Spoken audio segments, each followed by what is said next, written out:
आज ज्येष्ठ शुक्ल त्रयोदशी शके 1939 सादर करत आहोत ठाणे वार्ता। ठळक घडामोडी। कोपरी कॉलनीतील इमारतीला सील ठोकल्यानं या परिसरात तणाव। ठाण्यामध्ये काही ठिकाणी जोरदार पाऊस तर काही ठिकाणी मात्र लख्ख ऊन आणि पौर्णिमा जरी शुक्रवारी असली तरी वटपौर्णिमा मात्र गुरुवारीच साजरी करावी, दाखरू सोमण। या आणि इतर घडामोडी विस्तृतपणे पण काही क्षणातच। ठाणे वार्ता पहा श्रीस्थानक वाहिनीवर। आता सकाळी 9:15 पासून रात्री 9:15 पर्यंत ठाणे वार्ता, ठाण्यातील पहिलं दृकश्राव्य माध्यम। ठाणे वार्ता आता संकेतस्थळावर देखील ठाणेवार्ता.com वर क्लिक करा आणि ठाण्याच्या घडामोडी जाणून घ्या। ठाण्यातील पहिलं ऑनलाईन माध्यम ठाणेवार्ता.com। श्रीस्थानक वाहिनी, ठाण्याची स्वतःची वाहिनी। ठाण्यातील घडामोडी, कार्यक्रम, वादविवाद, अगदी गाणी, नाटकं याचा आनंद घर बसल्या पहा श्रीस्थानक वाहिनी। आपल्या ठाण्याचं हक्काचं व्यासपीठ श्रीस्थानक वाहिनी। ठाणे वार्ता पहा श्रीस्थानक वाहिनीवर। आता सकाळी 9:15 पासून रात्री 9:15 पर्यंत ठाणे वार्ता, ठाण्यातील पहिलं दृकश्राव्य माध्यम। ठाण्याच्या काही भागात आज मान्सूनपूर्व पावसानं हजेरी लावली। पावसाच्या हजेरीपूर्वी ढगाळ वातावरण दिसत होतं, त्यानंतर पावसानं हजेरी लावली। ठाण्याच्या काही भागात पावसानं जोरदार हजेरी लावली। या पावसाबरोबर वाराही सुटल्यामुळे हवेत सुखद गारवा जाणवत होता। गेले काही दिवस उष्म्यानं त्रस्त झालेल्या ठाणेकरांना या पावसानं काहीसा सुखद गारवा अनुभवायला मिळाला। गेल्या आठवडाभर अधूनमधून पाऊस हजेरी लावत असल्यामुळे तापमानामध्येही घट झाली आहे। साधारणपणे 2 ते 3 अंश सेल्सिअस इतकी तापमानात घट झाल्याचं दिसत आहे। आज संध्याकाळी झालेला पाऊस काही ठिकाणी विशेषतः नौपाडा आणि आजूबाजूच्या परिसरात जोरदार झाला, तर वसंत विहार आणि आजूबाजूच्या परिसरात मात्र कोरडठाक वातावरण होतं। ठाण्याच्या पूर्व भागातील सिंधी कॉलनीत असलेल्या इमारतीला अचानक सील ठोकण्यात आल्यामुळे या परिसरात तणाव निर्माण झाला होता। ठाणे महापालिकेनं आज अचानक कोपरी कॉलनीतील इमारत क्रमांक 10 वर ही कारवाई केली। या इमारतीची वीज पाणी तोडण्यात आलं।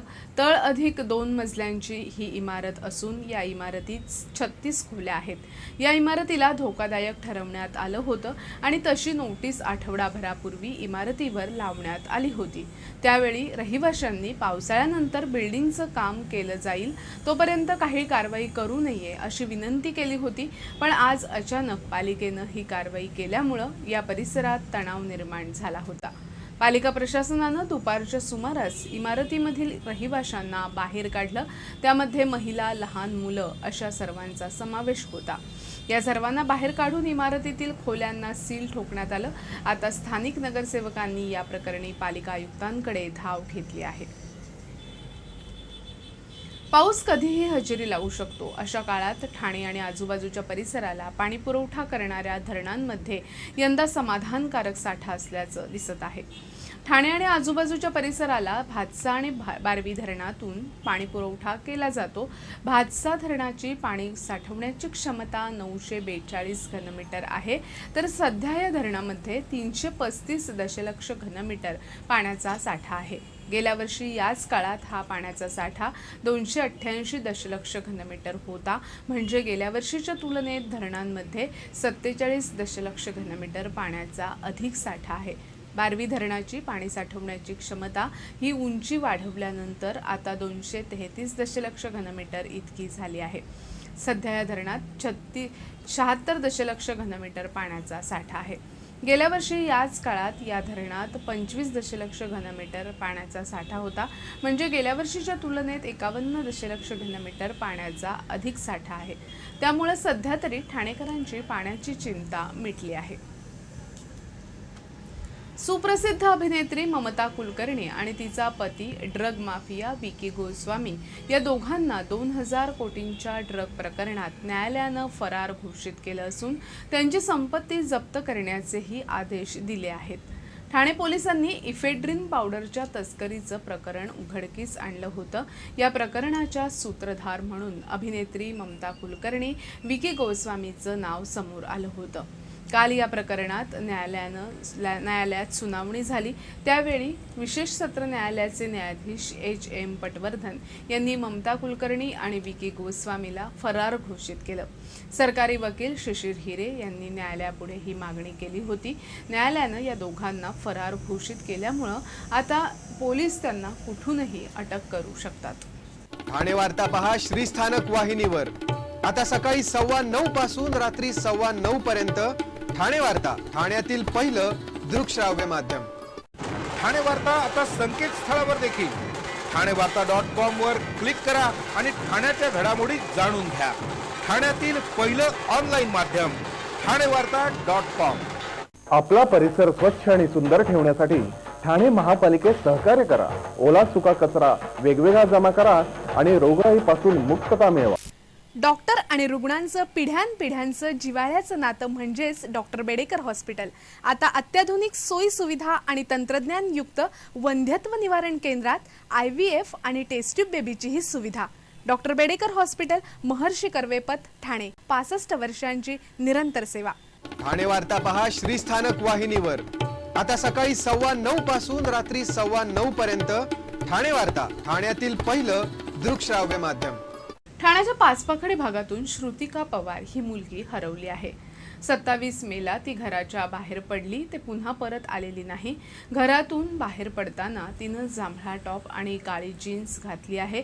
तिचा रंग गोरा असून बांधा सडपातळ आहे। या मुलीविषयी कोणाला अधिक माहिती असल्यास 86 522 11 430 या दूरध्वनी क्रमांकावर अथवा नौपाडा पोलिसांशी संपर्क साधावा असं आवाहन करण्यात आलंय।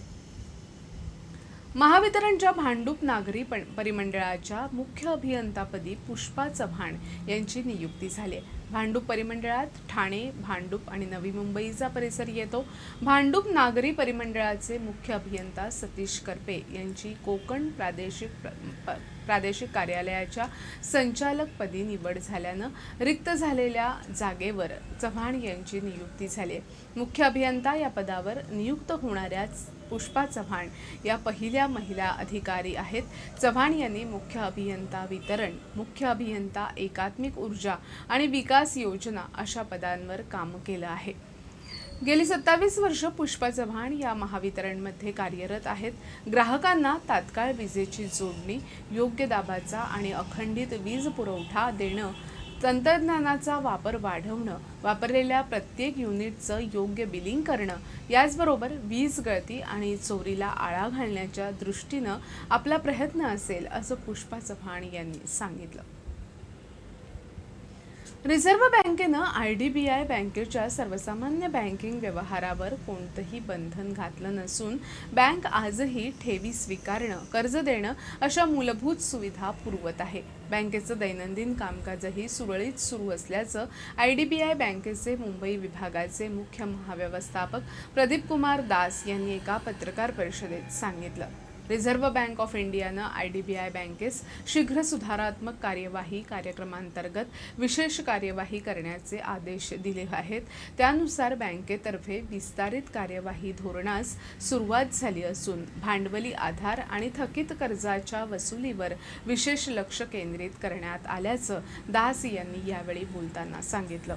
केंद्र सरकारनं बँकेला 1900 कोटी रुपयांचं भाग भांडवल दिलं आहे। याशिवाय भारतीय जीवन विमा महामंडळानं बँकेच्या इक्विटी इश्यूमध्येही गुंतवणूक केली आहे। बँक भारत सरकारच्या मालकीची आहे। बँकेनं थकीत कर्ज वसुलीकरता धडक मोहीम सुरू केली असून कर्ज वसुलीकरता सर्व उपलब्ध मार्ग अवलंबण्याचे ठरवलं आहे। बँकेनं आता किरकोळ तसंच प्राथमिकता प्राप्त कृषी आणि उद्योग, लघुउद्योग क्षेत्राच्या व्यवसाय वृद्धीवर जोर देण्याचं ठरवलं असल्याचं प्रदीप कुमार दास यांनी सांगितलं।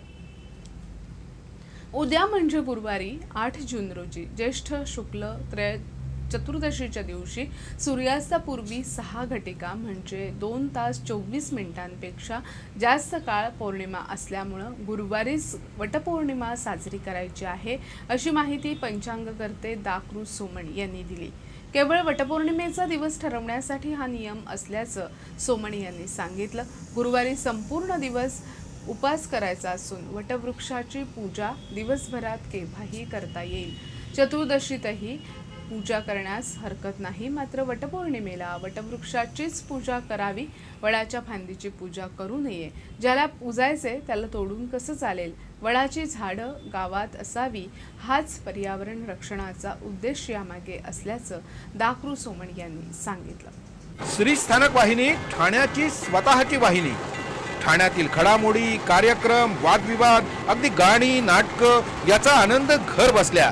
पहा श्रीस्थानक वाहिनी, आपल्या ठाण्याचं हक्काचं व्यासपीठ. श्रीस्थानक वाहिनी.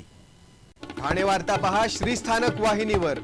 आता सकाळी 9:15 पासून रात्री 9:15 पर्यंत ठाणे वार्ता, ठाण्यातील पहिलं दृकश्राव्य माध्यम.